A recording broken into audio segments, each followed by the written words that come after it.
Изборите се чисти, приговори нема, изборниот процес е завршен, победник е оној кој ќе освои повеќе мандати.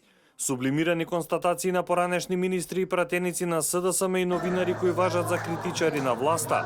Според Никола Поповски, поранешен министер и пратеник на СДСМ, најважно е што никој од партиските лидери не рекол дека има нерегуларности и дека треба да има прегласување.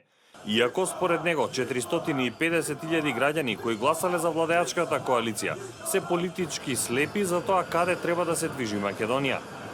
Никој од трите лидери, а тие се најважните, не кажа дека процесот има нерегуларности или дека ќе бара некакво прегласување, што е многу важно. Тоа значи дека нема да има втор круг никаде. Ако добро сватив. Иначе ќе каже, логично е дека ако нешто мислиш дека ти влијае на твојот резултат маргинално и се обидуваш да го промениш, да го најавиш во својот говор, да кажеш дека имаше нерегуларности за кои ќе поднесеме барање. Жалби.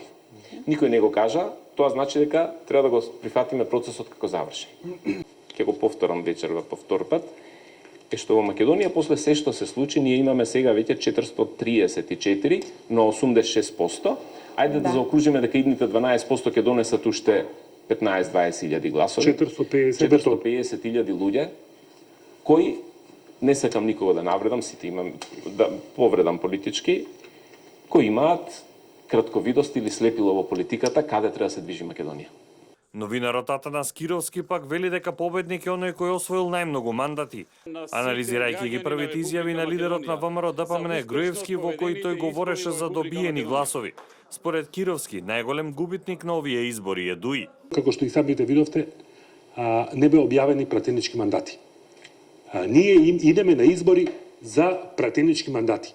ВМРО ДПМН и Ѓорчев и господинот Груевски објавуваат победа некаква, а не слушаме како изразена таа победа у пратенички мандати, некакви си ни трабуњаат буквално за некои 15-20.000 гласа разлика.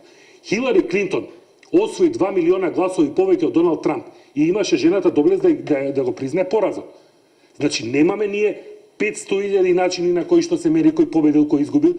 Оној што има повеќе пратеници во парламентот победил, оној што има помалку изгубил. Simple as that.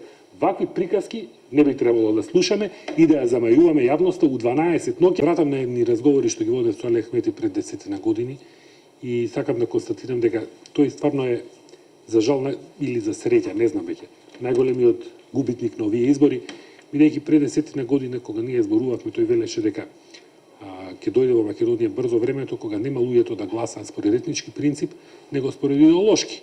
И кога албанците ќе гласаат за социјалдемократи, албанците за конзервативци, и ето го дојде тоа време, меѓутоа тој не успеа да го фати принцип. Според резултатите кои синоќа ги објави Државната изборна комисија, ВМРО ДПМН и коалицијата освоиле 51, СДСМ 49 мандати, ДУИ 10, БЕСА 5, Алијанса за албанците 3 и ДП 2 мандати.